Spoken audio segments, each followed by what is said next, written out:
बच्चों, आज हम बात करते हैं डॉक्टर राम मनोहर लोहिया के आर्थिक विचारों की। डॉक्टर राम मनोहर लोहिया का जन्म अयोध्या के निकट अकबरपुरा गांव में 23 मार्च 1910 को हुआ था। इनके पिताजी कांग्रेस के सक्रिय कार्यकर्ता थे और अल्पायु में ही मां का देहांत होने के बाद इनकी दादी ने इनका पालन पोषण किया था। इन्होंने 1927 में बनारस हिंदू विश्वविद्यालय से इंटर और 1929 में कलकत्ता विद्यासागर कॉलेज से स्नातक की डिग्री के बाद उच्च शिक्षा के लिए ये लंदन चले गए थे। 1932 में डॉक्टर लोहिया बर्लिन विश्वविद्यालय के प्रसिद्ध अर्थशास्त्री प्रोफेसर बर्नर ज़ेम्बाई के मार्गदर्शन में नमक सत्याग्रह विषय पर अपने शोध पत्र पर डायरेक्टरेट इन्होंने की और 1933 में भारत लौट आए और आने के बाद यहाँ हिंदू विश्वविद्यालय में अर्थशास्त्र के प्राध्यापक बनने हेतु इन्होंने महामना मालवीय जी से संपर्क किया, लेकिन इससे पहले किसी और की नियुक्ति हो जाने से ये नियुक्ति नहीं पा सके। डॉक्टर राम मनोहर लोहिया के पिता भारतीय राष्ट्रीय कांग्रेस के कार्यकर्ता थे और इन्होंने 14 वर्ष की अल्पायु में ही उन्होंने 1924 में गया में आयोजित भारतीय राष्ट्रीय कांग्रेस अधिवेशन में प्रतिनिधि के रूप में भाग लिया। 1927 में बंग विद्यार्थी परिषद के कलकत्ता सम्मेलन में अध्यक्षता हेतु आमंत्रित श्री सुभाष चंद्र बोस जब नहीं पहुंच पाए तो इन्हें वहां का अध्यक्ष बना दिया गया। 20 वर्ष की आयु में ही इन्होंने महात्मा गांधी के सविनय अवज्ञा आंदोलन की ओर जाने का इन्होंने अपना मन बना लिया था और 1934 में इन्होंने आजीवन राष्ट्र सेवा का संकल्प लिया।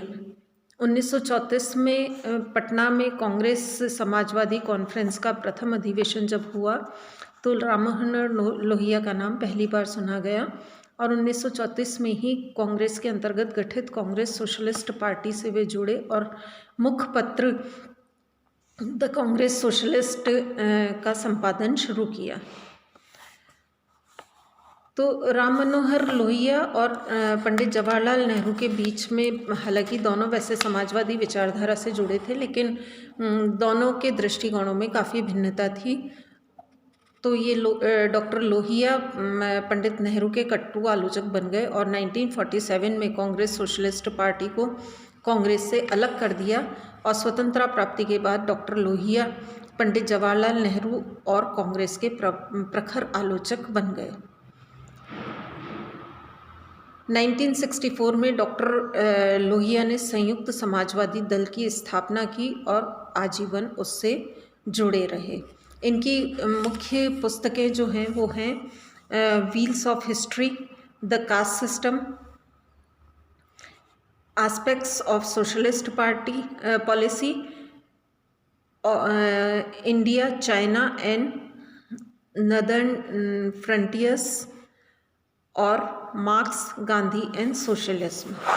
डॉक्टर राम मनोहर लोहिया एक क्रांतिकारी समाजवादी विचारकों की श्रेणी में आते हैं। उन्होंने समाजवाद को वैज्ञानिक चेतना और बौद्धिक चिंतन देने का सदैव प्रयास किया। डॉक्टर लोहिया का समाजवाद का एक ऐसा शोषण मुक्त समाज की संकल्पना थी जिसमें चरित्रहीनता, भेदभाव, अमानवीयता, दासता और असहिष्णुता आदि दोषों से मानव जीवन को बचाया जा सकता है। यह वर्गविहीन समाज की स्थापना में राज्य या समाज को अधिक महत्व देने की योजना है। भारत में डॉक्टर लोहिया के शब्दों में अगर हम देखें तो भारत में समाजवाद या समाजवादी आंदोलन कब शुरू हुआ या समाजवाद का अर्थ क्या है, इसके बारे में विवाद हो सकता है। मेरा जैसा व्यक्ति गांधी जी के विचारों और कार्यों को भारत में समाजवाद का आरंभ मानता है, क्योंकि समाजवाद को एक विशेष प्रकार का परिवर्तन मानना गलत होगा। यदि हम हमारा ध्यान गरीब गरीबी और असमानता दूर करने के लिए संपत्ति के राष्ट्रीयकरण पर केंद्रित करें, जैसा समाजवाद में सुझाया गया है, और अन्य पक्षों की उपेक्षा करें, तो इसका आशय होगा गांधी जी के विचारों को समाजवाद की परिधि से बाहर करना। इस तरह से डॉक्टर लोहिया ने गरीब आदमी के रोटी में भगवान को भारत में सच्चा समाजवाद बताया। डॉक्टर लोहिया के अनुसार आध्यात्मवाद और भौतिकवाद, व्यक्तिगत सुधार एवं सामाजिक सुधार, आदर्श तथा संपत्ति का राष्ट्रीयकरण वर्तमान में दो अंतिम छोर हैं, और इन दोनों छोरों के मध्य किसी न किसी प्रकार का संवाद समायोजन स्थापित करना है, जिससे ये दोनों मानव हृदय की सहज प्रवृत्ति विश्व को परिवर्तित कर सके। प्रयास पहले भी हुए, लेकिन परिणाम भयानक रहे। चाहे भौतिकवाद हो या पूंजीवाद, दोनों ही एक दूसरे के सहायक हो सकते हैं। डॉक्टर लोहिया पंडित नेहरू के समाजवाद के कटु आलोचक थे, और उन्होंने एक प्रकार से वामपंथी राष्ट्रवाद मानते थे, जिसका सहारा पंडित नेहरू ने स्वाधीनता प्राप्ति के लिए प्रभावी आंदोलन चलाने हेतु लिया था। इसमें औद्योगिकरण, व्यावसायिक सहकारिता, राष्ट्रीयकरण और आर्थिक नियोजन आदि की नीतियाँ समाहित थी। इनका सबसे बड़ा दोष ये था कि इनका जन्म 1927-28 में वामपंथी राष्ट्रवाद के रूप में हुआ, जो आज भी जारी है।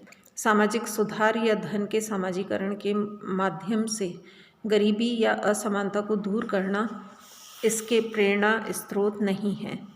डॉक्टर राम मनोहर लोहिया का मत था कि भारत में सामाजिक एवं सांस्कृतिक पृष्ठभूमि रूस तथा अन्य समाजवादी राष्ट्रों से भिन्न है, अतः कार्ल मार्क्स की विचारधारा कि राष्ट्रीयकरण सभी समस्याओं का हल कर देगा भारत में लागू नहीं हो सकती। लोहिया ने नेहरू जी द्वारा राष्ट्रीयकरण के माध्यम से थोपे गए राष्ट्रवाद के बुरे प्रभावों को अनुचित माना, और कहा कि जब तक भारत में जाति, धर्म, भाषा, क्षेत्र, प्रांत जैसी संवेदनशील मूल प्रवृत्तियों की बाधा का निराकरण नहीं हो जाता, आर्थिक और समानता की कल्पना करना निरर्थक है। औद्योगिकरण के माध्यम से जाति, धर्म, भाषा जैसी समस्याएं हल नहीं हो सकती हैं। डॉक्टर लोहिया ने समाजवाद में जीवन के सभी पहलुओं का समावेश किया, और उनके अनुसार हम देखें तो नया समाजवाद स्थापित करने के लिए एक और सामूहिक संपदा में वृद्धि करनी होगी, तो दूसरी और निजी संपदा से जनता का लगाव दूर करना होगा। अब हम देखें डॉक्टर लोहिया के समाजवाद के प्रमुख तत्व या प्रमुख विशेषताएं कौन कौन सी हैं। तो सबसे पहली विशेषता है व्यक्तिगत स्वतंत्रता का समर्थन। डॉक्टर लोहिया का स्पष्ट मत था कि किसी भी सरकार को व्यक्ति की वाणी में की स्वतंत्रता, समुदाय बनाने की स्वतंत्रता एवं निजी जीवन की स्वतंत्रता में बलपूर्वक हस्तक्षेप नहीं करना चाहिए। दूसरा है भौतिकवाद और मानवतावाद में समन्वय। डॉक्टर लोहिया का समाजवाद भौतिकतावाद और मानवतावाद के समन्वय का प्रतीक है। डॉक्टर लोहिया के अनुसार गरीब आदमी के रोटी में भगवान भारत में सच्चा राष्ट्रवाद है। उनके अनुसार भौतिकवाद और आध्यात्मवाद, व्यक्तिगत सुधार और सामाजिक सुधार, आदर्श एवं संपत्ति का राष्ट्रीयकरण वर्तमान समय के दो अंतिम छोर हैं। इन दोनों के मध्य किसी न किसी प्रकार का संवाद का समायोजन स्थापित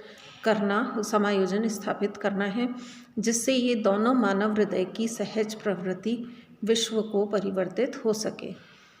नेक्स्ट है राष्ट्रीयकरण सभी समस्याओं का हल नहीं है।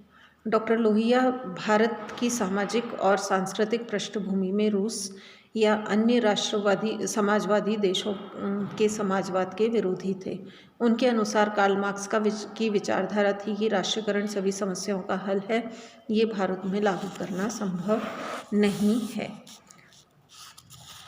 नेक्स्ट है जाति और वर्ग संघर्ष की धारणा। डॉक्टर लोहिया ने अपनी पुस्तक द व्हील ऑफ हिस्ट्री में बताया कि इतिहास में जाति और वर्गों में संघर्ष दिखाई देता है। जातियों का स्वरूप सुनिश्चित है, जबकि वर्गों की आंतरिक संरचना शिथिल होती है। दोनों के बीच घड़ी के पेंडुलम के समान आंतरिक क्रिया होती रहती है, और यही क्रिया इतिहास को गति प्रदान करती है। जातियां शिथिल होकर वर्गों में परिणत हो जाती हैं और वर्ग संगठित होकर जातियों का रूप धारण कर लेते हैं। नेक्स्ट है एशियाई समाजवाद की धारणा। डॉक्टर लोहिया ने एशिया की समस्याओं को एशियाई तरीकों से हल करने का विचार देकर एशियाई समाजवाद का मार्ग प्रशस्त किया। उन्होंने स्पष्ट कहा कि एशिया के समाजवादियों को अपनी नीतियां अपनी इस सभ्यता के संदर्भ में निरूपित करनी है कि शताब्दियों पुराने निरंकुशवाद और सामंतवाद के कूड़े करकट में से उभरने का प्रयास कर रहा है। तो डॉक्टर लोहिया ने आगाह किया कि यूरोप का मशीनरी समाजवाद एशिया के देशों के लिए उपयुक्त नहीं है, क्योंकि उनके परिणाम स्वरूप यहाँ लाखों लोग बेकार हो जाएंगे। अतः उन्होंने एशियन समाजवाद के मुख्य उद्देश्यों में प्रशासन का प्रजातांत्रिकरण, थोड़ी पूंजी लगाकर मशीनों का उपयोग, संपत्ति का समाजीकरण, अधिकाधिक आर्थिक और राजनीतिक सामाजीकरण और इनके उद्देश्यों को प्राप्त करने का तरीका डॉक्टर लोहिया ने सुझाया कि गांधीवादी जन आंदोलन, क्योंकि डॉक्टर लोहिया को समाजवादियों का पूंजीवाद के अंत और वर्ग संघर्ष का तरीका अनैतिक लगता था। बाकी कल देखेंगे।